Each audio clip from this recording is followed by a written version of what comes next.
Recording in progress.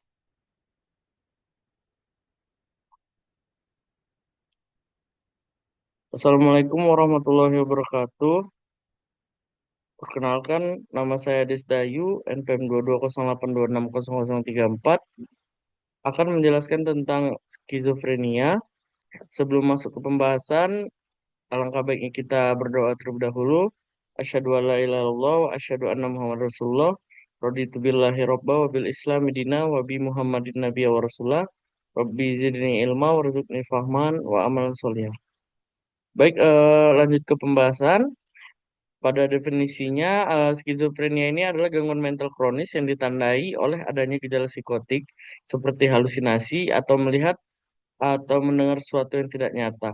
Dan lalu ada waham, keyakinan yang salah, serta gangguan berpikir dan perilaku. Gangguan ini menyebabkan penderita sulit membedakan antara kenyataan dan pikirannya sendiri. Lalu selanjutnya untuk etiologi. Penyebab dari skizofrenia bersifat multifaktorial, artinya disebabkan oleh beberapa faktor yang saling berhubungan antara lain. Ada faktor genetik, yaitu memiliki riwayat keluarga dengan gangguan jiwa meningkatkan risiko. Lalu selanjutnya faktor biologis, ketidakseimbangan neurotransmitter otak, terutama dopamin. Lalu selanjutnya faktor psikososial atau diastesis stres, tekanan hidup atau trauma berat dapat memicu munculnya gejala.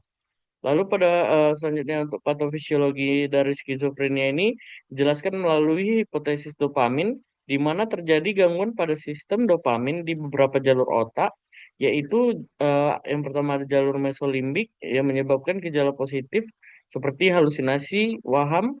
Lalu untuk jalur mesokortikal, dia itu menimbulkan gejala negatif atau emosi datar, kehilangan motivasi. Lalu untuk jalur nigrus striatal dan tuberoinfundibular juga turut terlibat dalam gejala tambahan atau efek samping obat.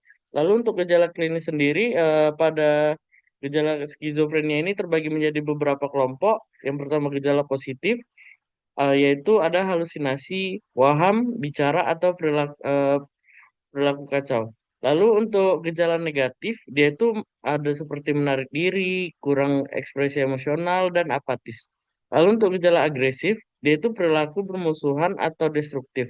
Lalu untuk gejala kognitif, ya dia gangguan konsentrasi, logika, dan memori. Lalu yang terakhir gejala depresi, dia itu perasaan sedih, putus asa, dan kehilangan semangat.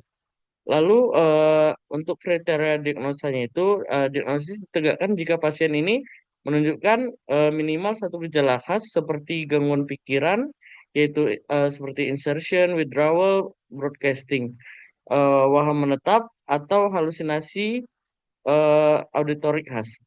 Lalu ditambah minimal dua gejala lainnya, misalnya perilaku katatonik, gangguan alur pikir, atau gejala negatif.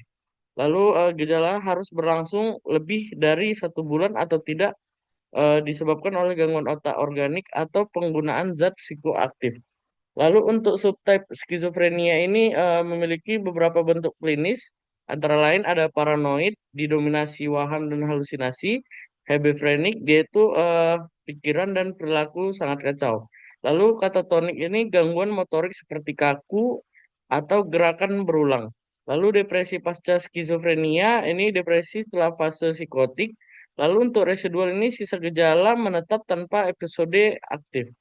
Lalu yang terakhir yaitu tata laksana. Tata laksanaan skizo ini meliputi ada farmakologis, penggunaan obat antipsikotik generasi pertama dan kedua untuk mengontrol gejala psikotik.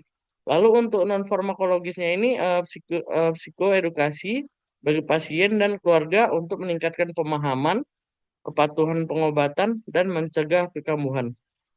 Baik, sekian pembahasan tentang skizofrenia. Maaf jika ada salah kata. Saya tutup dengan doa kafaratul majlis. Subhanakallahumma wa bihamdika. Asyhadu alla ilaha illa anta astaghfiruka wa atubu ilaik. Assalamualaikum warahmatullahi wabarakatuh.